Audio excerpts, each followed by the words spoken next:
রকসন গেমিংদের and directly একটা early process early charging and সেই সাথে সাথে আমাদের রোস্টেড গেমিংরা কিন্তু তাদের ফাইটটা ইজি পিজিভাবে বের করে নেয়। 12 লল গেমাররা ম্যান টু ম্যান অ্যাডভান্টেজ দিক থেকে সবচেয়ে বেশি এগিয়ে আছে আমাদের 12 লল গেমার। সালমানের সাথে রয়েছে মাসুদ, অ্যান্ড মাসুদকে যদি ডিসেবল করে দেওয়া হয় তাহলে হয়তোবা আমাদের আবির যিনি রয়েছে আবির তিনিও কিন্তু অনেকটুকু ডিসেবল হয়ে যাবে। ফার্টিনের উপর চার্জিন নক আউট করা হবে অ্যান্ড মাসুদ তার কিলটাকে করবেন সিকিউর। আরও একটা প্লেয়ার হারিয়েছে আমাদের roasted gaming 2v2v4 scenario, and চারদিক থেকে হয়তো বা এখন প্রেশারটা ফুল প্রেশারটা পুশ করা হবে আমাদের ফানি গেম 12 লল গেমারের উপর। Triple চার্জিন 1v1 scenario Obi M590 থেকে চার্জিন হালকার উপর একটা ড্যামেজ প্রোভাইড করছে। মাসুদও কিন্তু কোনো দিক থেকে কম যাচ্ছে না, অনেকটুকু ভালো ড্যামেজ মাসুদকে করে ফেলা হয়েছে নক আউট। আবির রাইট সাইড থেকে মুভ আউট করে যাচ্ছে, 12 লল গেমার আবিরকে এখন পর্যন্ত স্পট করতে পারেনি। ব্যাক সাইড থেকে আবির এন্ট্রিটা হয়তো বাজবে, স্পটটা করে নিয়েছে।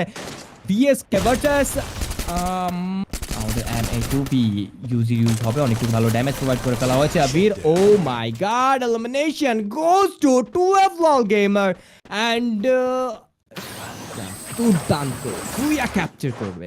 আরো একটা নক আউট, কিলটাকে করবেন সিকিউর। অন্যদিকে শান্তকেও করে ফেলা হবে নক, সিকিউর করে ফেলা হয়েছে the solo survivor from রক্সম্যান। And সেই দিক থেকে তাকে যদি স্পট করে ফেলা হয় হোপফুলি আমরা রক্সম্যানের ফুল স্কোয়াডটাকে শেট ডাউন দেখতে পেতে পারি। অ্যান্ড ডিরেক্টলি ভিএসকে শট, আরও একটা নক। ও মাই গড, হ্যাশট্যাগ 4 এ আমরা টোটাল শেট ডাউন দেখবো রক্সম্যান গেমিং এর ফুল স্কোয়াডকে। অ্যান্ড রয়েছে এই শফিক ওয়াইটি বাংলাদেশ টপ 1 অ্যান্ড 2 লল গেমার। ম্যান অ্যাডভান্টেজের দিক থেকে অনেকটুকু এগিয়ে থাকবে বাংলাদেশ টপ 1।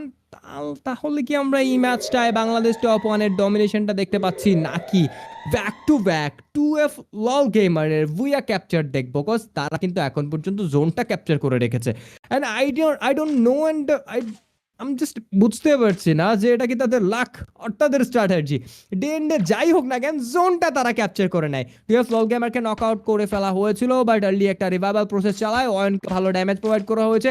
একদিক থেকে বাংলাদেশ টপ 1 এর উপর চার্জিং করবেন নাকি এই শফিক হোয়াইটের উপর চার্জিং করবেন, সেই প্রশ্নটা থেকে যাবে। ক্রাইমোরকে অনেকটু ভালো ড্যামেজ, অন্য সাইড থেকে মাহফুজ ভাইও কিন্তু চার্জিং করার ট্রাই করছে। ক্রাইমোরকে নক আউট করবেন মাহফুজ ভাই, and sorry Asif knock out করছেন, কিলটাকে করছেন সিকিউর। অ্যান্ড অনেকটুকু ডিসেবল করে ফেলা হয়েছে এই শফিক ওয়াইটিকে। 3v2 সিনারিওটা হয়তো আমরা দেখতে পাবো 2F লল গেমার ভার্সেস বাংলাদেশ টপ 1 এর একটা ক্ল্যাশে। দেখা যাক অয়ন এই ফাইটে আর বেশি ইন্টারেস্ট দেখায় কিনা। অয়ন হয়ে যাবে এলিমিনেটেড, কিল পয়েন্টটা দিবেন না। দেখা যাক 3v2 scenario guys, Bangladesh top 1 versus 2F লল গেমার। স্পট করতে পারেননি হয়তোবা, অ্যান্ড ইয়াপ স্পট করে ফেলেছেন আসিফ, শর্ট আউট হয়তোবা করেছেন। মেহেদি প্রাইম শর্ট এন্ট্রি নিবেন, ডিরেক্টলি থ্রো বলস গুলো ছোড়া হচ্ছে। মাহফুজ ভাইয়ের কাছে রয়েছে M590, 2F লল গেমারের কাছে রয়েছে স্নাইপার, ডিরেক্টলি ডিসেবল করে ফেলা হয়েছে। জিজি গুন্ডা solo survivor 1v3 scene for 2F লল গেমার। শটে নকআউট বের করতে পারবে কিনা? প্রাইমকে ভালো ড্যামেজ প্রোভাইড করা হয়েছে, ক্যারেক্টার স্কিলের ইউজ। জিজি গুন্ডা তার ফাইটটা চালিয়ে গিয়েছেন, বাট ডে এন্ডে কিল সিকিউর করবে মাহফুজ ভাই। Booyah goes to Bangladesh top 1. OP